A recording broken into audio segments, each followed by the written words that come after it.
大家好，我係九龍豪宅 Catherine 高，今日為大家介紹就係筆架山1號一個5座嘅單位。依家我哋一齊嚟望下。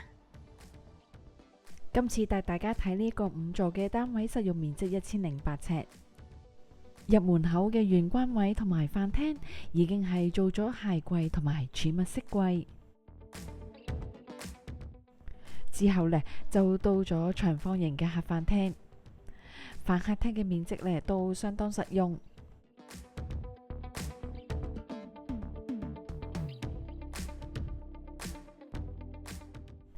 客廳就係採用落地玻璃窗嘅設計，而且呢係附設露台嘅。依家就係從呢一個露台嗰度可以望到出去呢，主要就係望返開揚山景。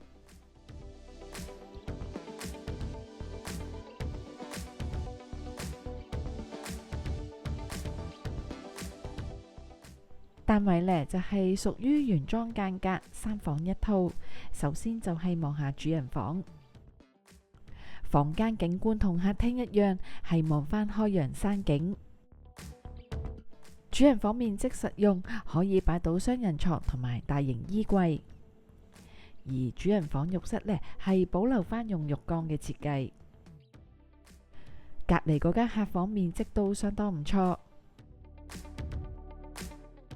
飯客廳嘅另外一邊呢，仲有一間客房，窗台位置做咗書台。客廁呢就係採用企缸嘅設計。廚房備餐同埋儲物嘅空間呢都相當充足，配備咗基本嘅煮食爐具同埋廚房電器。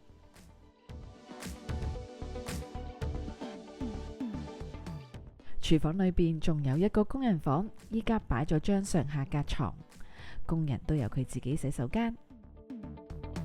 今日就介紹到呢一度啦，多謝晒大家睇我嘅影片，中意嘅話就記得讚好、分享同訂閱我頻道。下條片見，拜拜。